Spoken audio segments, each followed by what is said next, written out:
ढाक के तीन पात किसान नेता युद्धवीर सिंह ने आज बजट के बारे में बात करते हुए अपनी ये टिप्पणी की और मैं समझता हूं ये एक तरह से पूरा सार संक्षेप है इस बजट का किसान के लिए। कम से कम इस बार बजट में किसान को उम्मीद थी। उम्मीद इसलिए थी कि सरकार ने अपने इकोनॉमिक सर्वे में खुद कहा कि कृषि क्षेत्र बाकियों से तेजी से ग्रो कर रहा है। सरकार ये मानती है कि कोविड के बाद से इस देश में लोग वापस जाके खेती में बढ़ गए हैं। कृषि खेती के ऊपर वजन बोझ बढ़ गया है। कृषि उत्पादक का कीमत बढ़ गई है, लेकिन किसान की आमदनी नहीं बढ़ी।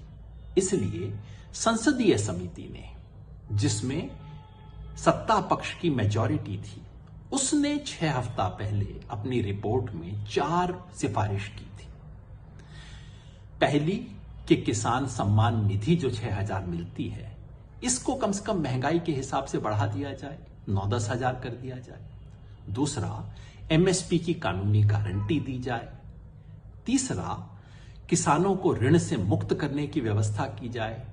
और चौथा, ये जो फसल बीमा योजना है, इसे ठीक किया जाए। इन चारों कसौटियों पर यह बजट पूरी तरह से फेल है। किसान सम्मान निधि को बढ़ाने की बड़ी फुसफुसाहट थी मीडिया में, हकीकत में कुछ नहीं हुआ। आज से 6 साल पहले जो सालाना 6,000 रुपए देने की घोषणा की गई थी, वो 6,000 रुपए की कीमत आज घट के सिर्फ 3,000 हो गई है। और वो भी जो फर्टिलाइजर, खाद वगैरह का, बिजली का जो खर्च बढ़ा है, उसमें निकल जाता है। जो एमएसपी की बात थी, उसका जिक्र तक नहीं है पूरे बजट में कहीं।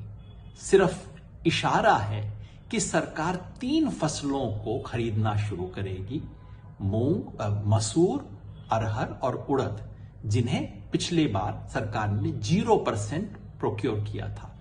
लेकिन अधिकांश किसानों की अधिकांश फसलों का क्या होगा, एक शब्द नहीं बोला गया है इसमें।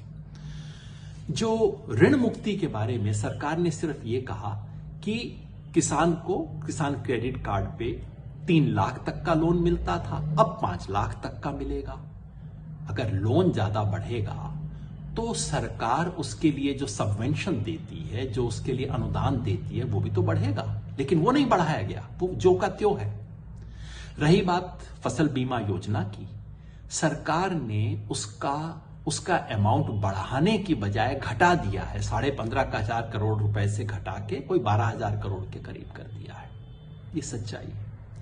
सच्चाई ये है कि इस बार भी पिछले 6 साल की तरह लगातार खेती और किसानी के ऊपर खर्च भारत सरकार का घटता गया है। सन 2019-20 में केंद्र सरकार के बजट का 5.95% खर्च होता था खेती किसानी और एलाइड एक्टिविटीज पे।